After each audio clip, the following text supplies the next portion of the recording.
Welcome to Headline Simsbury. I'm Karen Handville. Bob Crowther, an unaffiliated member of the Charter Revision Commission, would like to take a few minutes to review the 6 changes recommended by the Commission that will appear on the ballot on November 8th. On Tuesday, November 8th, Simsbury voters will have the opportunity to decide on whether or not they want to make changes to the town of Simsbury's charter. The charter determines the structure and operations of the town of Simsbury's government, its boards, and its commissions. The Charter Revision Commission, appointed by the Board of Selectmen, recommended 6 specific changes to the charter, and these questions will appear on your ballot on Election Day. Here are the questions. Number 1, shall the charter be amended to change the form of government from First Selectman, Board of Selectmen, to the town manager form of government? That is probably the most controversial question up for vote. What is different? A town manager is a highly educated, professionally trained individual who understands what it takes to run the day-to-day operations of a town. He would become, if you will, the CEO of the town. How does that differ from today? Today, the elected First Selectman does not necessarily have that training or that experience. So we are saying that we would like to have an experienced, professionally trained manager run the day-to-day operations of the town. Will we still have a First Selectman? Absolutely. The First Selectman and the Board of Selectmen will set policy for the town, and they will still be elected officials. When you think about it this way, we make more efficient use of the skills and the knowledge of the people managing our town for the long term. People opposed to this in our commission talked about the fact that Simsbury has done very well in the past and has an excellent reputation, is financially sound, and is the 9th best place to live, according to Money Magazine. All of that is true. However, if you look to the future and you consider the complexities of managing a town with over $100 million budget and the challenges that the faces, then to have a professional manager in town to run the day-to-day operations and leave the policy setting to the board, we believe is the best way for the town of Simsbury to move forward. Item number 2, shall the charter be amended to make certain amendments to the Economic Development Commission? We unanimously decided that this was an appropriate action to take at this time to improve the overall quality of the Economic Development Commission, to tie it more closely to the Board of Selectmen. They will decide on the board what is important for them to focus on and to make it much more aligned with the town long-term strategies and policies. Item number 3, shall the charter be amended to eliminate the Human Relations Commission? The Human Relations Commission has not met for several years, and they came to our commission and said they needed to be eliminated. We unanimously agreed, and we believe that Human Rights Relations Commission should be eliminated. Number 4, shall the charter be amended to expand the membership of the Open Space Committee? The committee came to us and said they needed more members. We agreed unanimously and asked that we could expand the membership from 3 to 4 people. Question number 5. Shall the charter be amended to make technical changes to the town budget and appropriations process? Again, this was something that the board, our commission, unanimously approved. The Board of Finance came to us and said the current process that is in place is costly, and the dates given to them make them to rush into providing proper information to the town to make a proper decision. So we believe these changes are appropriate to save money and to allow more time for people to review the budget process. Question number 6, shall the charter be amended to use gender-neutral language throughout the town charter? If you look at the number of First Selectmen that we have, 4 of them have been women, and we believe it's appropriate to make the language in the charter gender-neutral. All of these amendments will go into effect on December 4th, 2017. Please take the time to familiarize yourself with the questions so that your time in the voting booth will not be too long. Information about the proposed revisions to the charter included in the November referendum can be found on the Charter Revision Commission page of the Town of Simsbury website. The information available includes the current charter, the proposed revised charter, the Charter Revision Commission's final report, and a public information brochure about the proposed charter changes. Hard copies of this information are also available at the Town Clerk's office in Simsbury's Town Hall. Thank you very much for your time. Mary Doyle-Clark is here with this week's Senior Center update. Hi, I'm Mary Doyle-Clark, and here's what's going on at the Simsbury Senior Center. The Senior Center is sponsoring a trip to Mohegan Sun Casino on Monday, November 14th. The bus will depart Simsbury at 8:30 a.m. and return approximately 5 p.m. The cost is $23 and includes round-trip motor coach transportation, a $15 voucher for food, and a $20 bet. Please register through the Senior Center.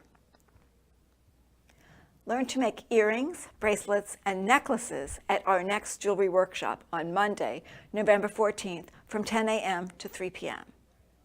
Instructor Sandy Merrill will have a large assortment of beads, including glass, plastic, metal, and semi-precious for you to choose from.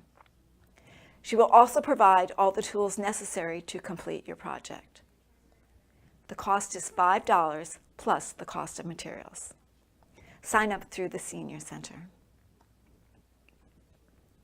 Meet Chef Joe from the residents at Brookside and enjoy a cooking demonstration on healthy brain foods with samples of the dishes Chef Joe has demonstrated on Wednesday, November 16th from 1 to 3 p.m. at the library.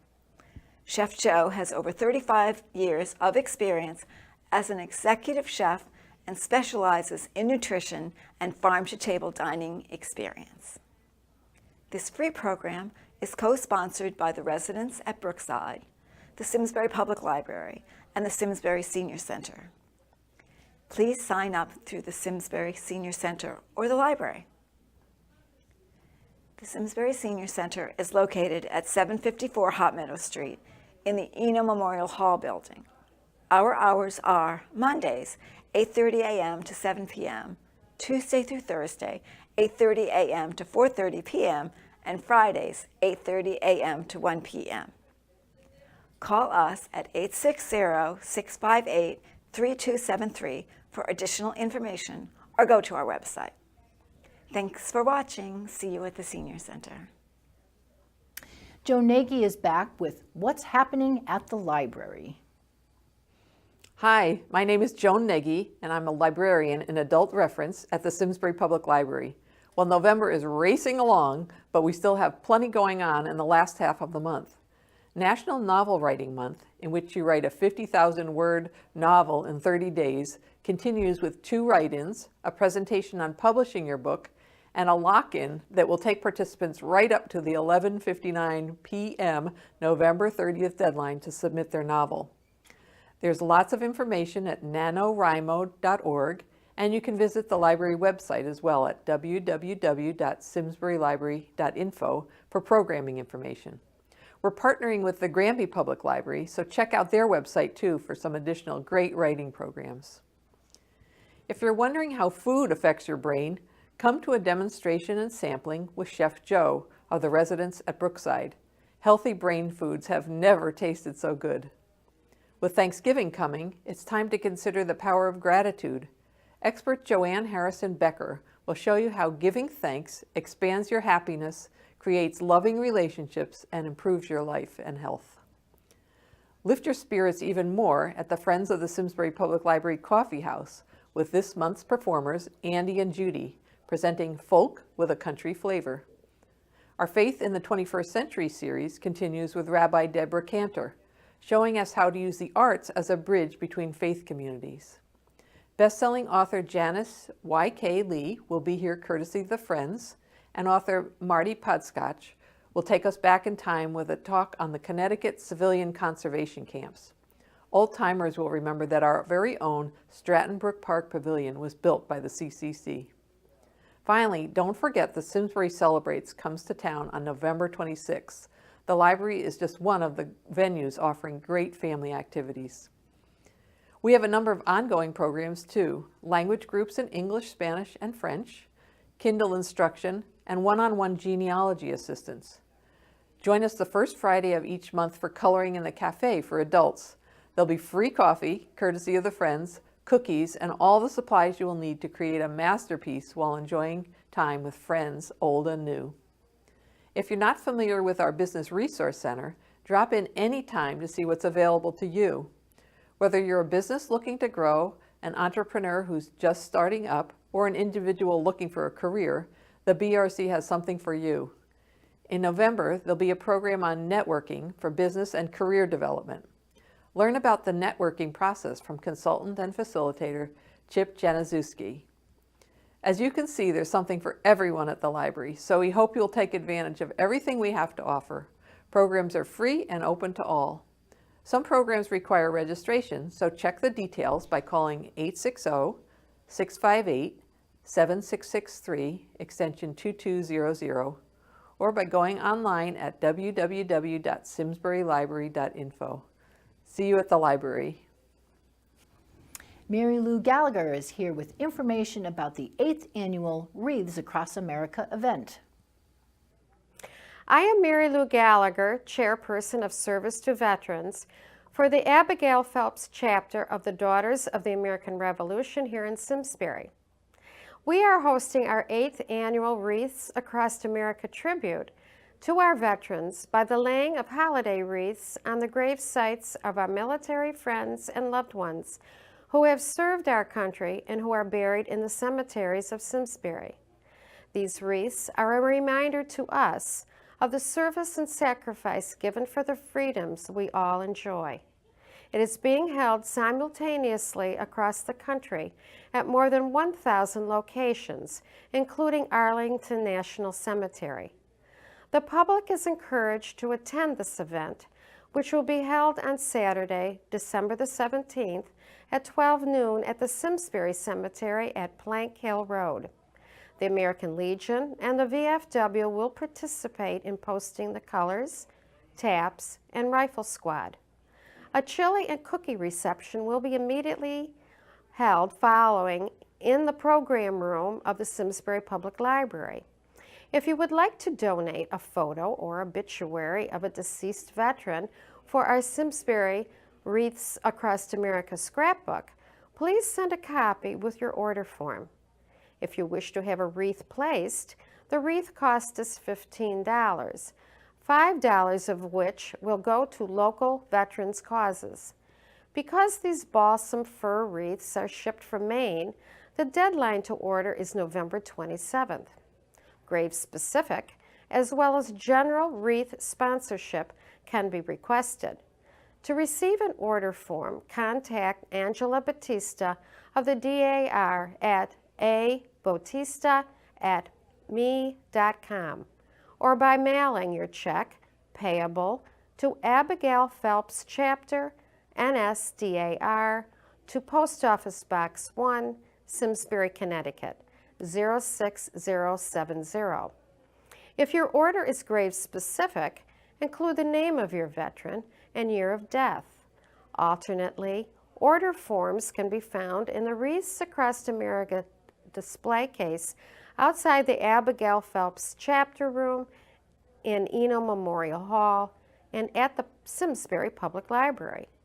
Also in the brochure holders at the Simsbury Cemetery or at our local chapters of the VFW and the American Legion. Orders for any veteran's grave located outside of Simsbury are accepted on a pickup basis. A pickup time following the ceremony should be coordinated with Angie Batista. Thank you.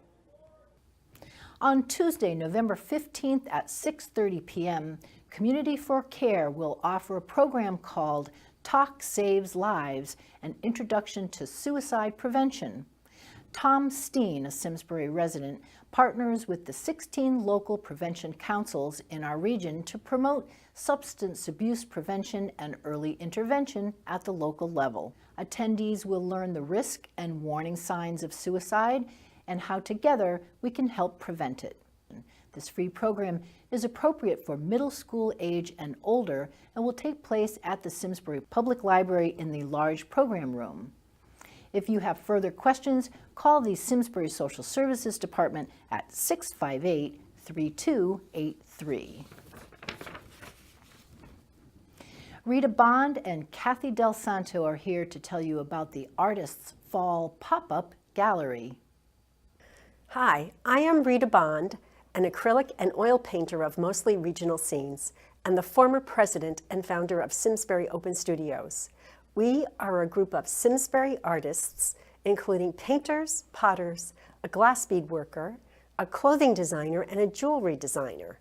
I am here today with my cohort, Kathy Del Santo, to tell you about our second fall pop-up gallery, which will be open the Saturday before Thanksgiving, November 19th from 10 a.m. to 4 p.m. Hi, I am Kathy Del Santo, and I will also be participating in the pop-up gallery.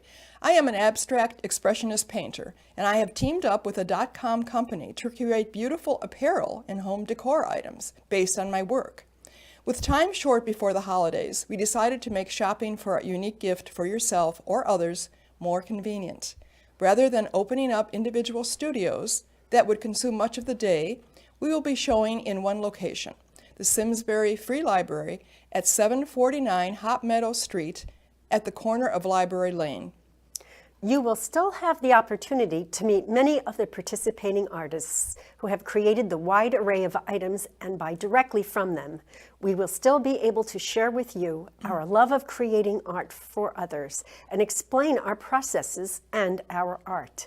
Many of your favorite local artists are participating.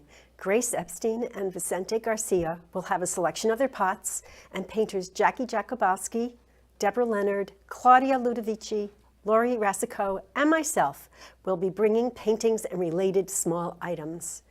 Our newest member, known to many of you, jeweler Bill Seelig, will bring a display of delectable items. Karen DePonte Sweezy will once again be bringing a selection of beautiful lamp-worked beads turned into wearable art. And Jackie has begun a second endeavor, creating stunning beaded necklaces using a Japanese braiding technique called kumihimo. This is a great opportunity to purchase unique gifts, including stocking stuffers directly from local artists for the holiday season or for birthdays, weddings, or any occasion.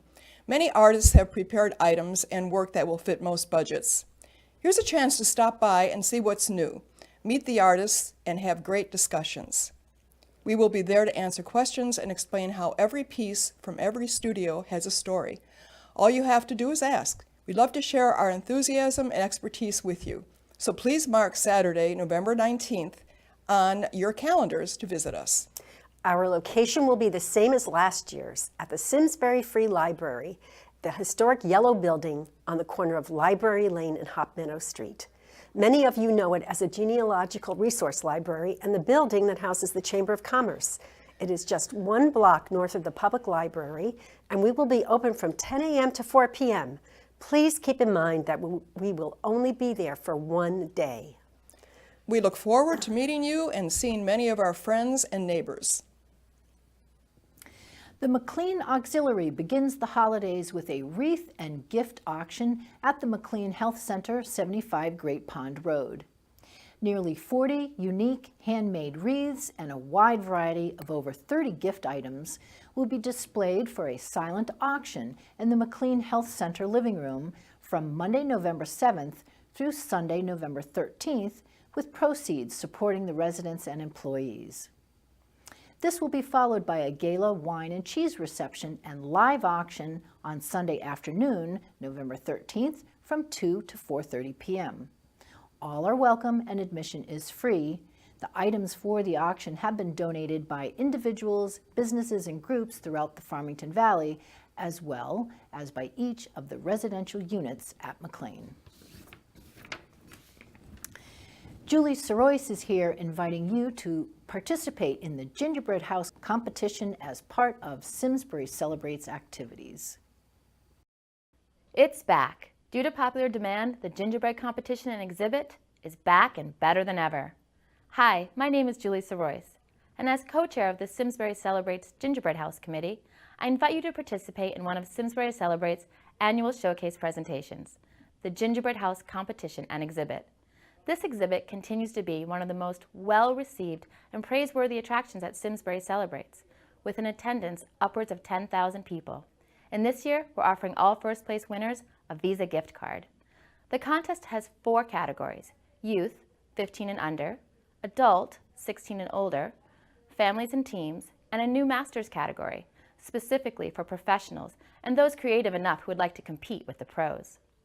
Entrants can be individuals or groups, and we'd love you to be amongst them.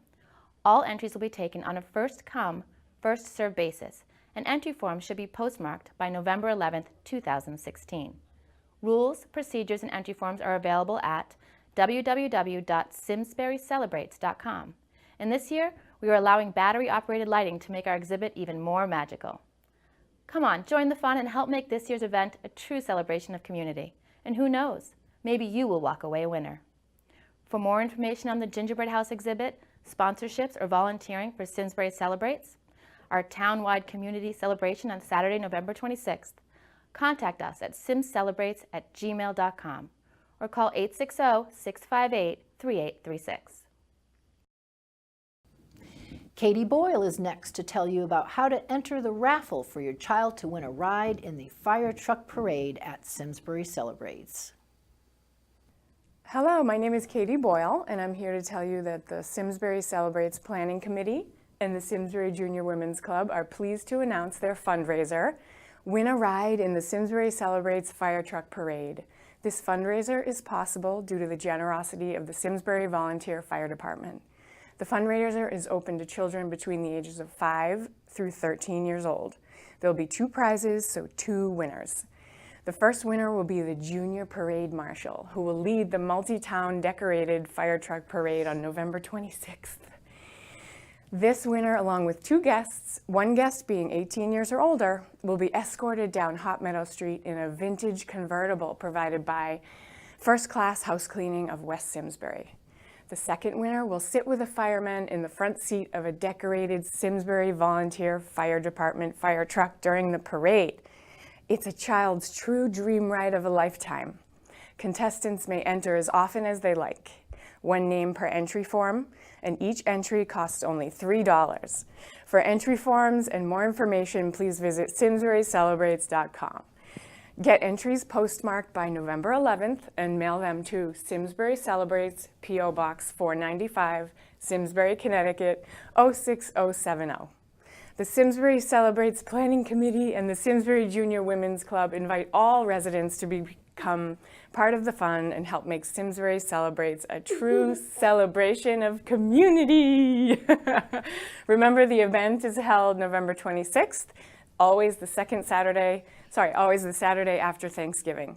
For more information on this fundraiser, volunteering, and sponsorships, visit simsburycelebrates.com or call 860-658-3836.